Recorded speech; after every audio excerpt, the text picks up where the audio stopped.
On today's edition of Basketball 101, we're going to talk about transition basics. Now, there are a lot of ways to run transition offense. There's a lot of philosophies. I'm going to cover the basics that I think you need to know, and you can expand off those however you best see fit. Okay, so we're going to assume that 4 got the let's actually start all the way down here. Okay, we're going to be on defense first. Obviously, offense can't start till we get a stop. So let's say 4 gets a rebound. 1's over here. You got 2 on D, 3, and you got 5. All right. Now, everybody has their own kind of position. Now, some people teach that you just give it to whatever guard you want. Some people teach that big guys can kind of dribble in advance. We're going to assume that 1 is the primary ball handler on this. You need to get to your spots. Okay, so 1, this is going to be your point guard. All right, this is your best passer. This is your playmaker, whoever can throw it ahead and make plays and reads, right? This is going to 2 and 3 are going to be a guard, so the wing.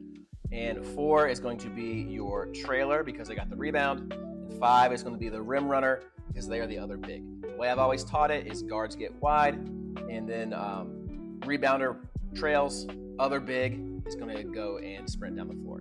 Now, if 5 got the rebound, 4 would be sprinting down the floor, and it would be flipped, okay? So we're going to start with those assumptions right there.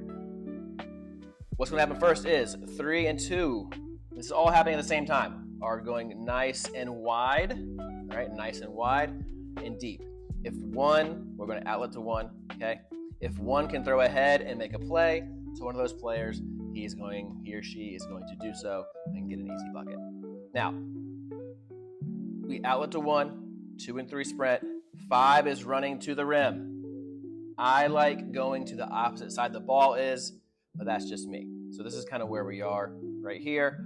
4 is trailing the play, and he's doing exactly what his name is. He is trailing. He's not ahead of the ball. Okay, now, let's look at this when it's all cleaned up. Okay, so here we are. We're in transition. 1's bringing it up the floor. Okay, if they didn't have a pass ahead early. If they have a pass ahead early, again, make that play, whether that's over the top or to a wing or a guard. Now, we go kind of into secondary action. Now, if you have a secondary break, you can do a lot of things from here. A lot of teams love to just have this ball screen right here, this drag screen, okay? But you can do all kinds of stuff. You could hand it off to 2, and you could do different things. But we're not going to worry about that, right? We're just going to worry about the basics. Okay, so first rule, I would say in transition, now that we kind of have an idea of the positions, right? First rule I would say is sprint. Yeah, that's the first thing you want to do is sprint. Everyone has to sprint. You cannot run if you're not sprinting. You can't play. If you want to be a fast break team and your team's not sprinting, they cannot play. The second thing I would say that's most important is spread. All right, so if you sprint and you realize you don't have anything ahead of you, then you need to spread and get wide.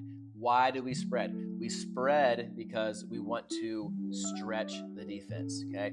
If 2 is right here, okay, X2 is going to be right here, and you're not going to be able to get anything there, right? Now, if 2 is wide, X2 now has to make a decision. Do I come here or here? That is why we spread. That's also why we want to put pressure on the rim, because if nobody's down here, if 5 is not sprinting to get to their spot to put pressure on the rim, then there's nobody's going to have to honor that. Like X2 and X3 do not have to help on anything if nothing is there. So that's why it's important that 5 sprints, 2 and 3 sprint to get their spots, and then 2 or 3 spread and get away from each other, get far out as possible. And the third thing that's important is share. Okay, you might find yourself in a advantage situation. You got to share the ball and move it. Right, for a second you might have 5-on-4 or 4-on-3 situation. You got to share the ball and move. Okay, if the ball dies in somebody's hand, it's not going to work. Now, another thing with sharing. Okay. Pass ahead, okay? I always have the rule, if somebody's ahead of you, pass ahead, because the ball always moves faster than the dribble, okay? So pass ahead, pass ahead, pass ahead if you see it.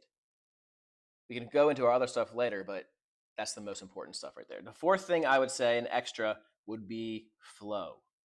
So whatever it is that you run out of this, you might go straight into your offense, you might have a set play that you run in transition. It doesn't matter. I think the best transition teams have good flow into their transition. They don't bring it down here, be like, oh, we didn't get anything, pull it out, call a set play. They just flow into what they do. So sprint, spread, share, and flow. Those are my 4 most important transition points. And that's transition 101. We'll cover some other things in more detail later, but again, with these, I just want to give you guys the basics so you have a good idea and you can explain things or you can see things and understand them while you watch a game. All right, that's it for me today. Keep the faith. See you next time.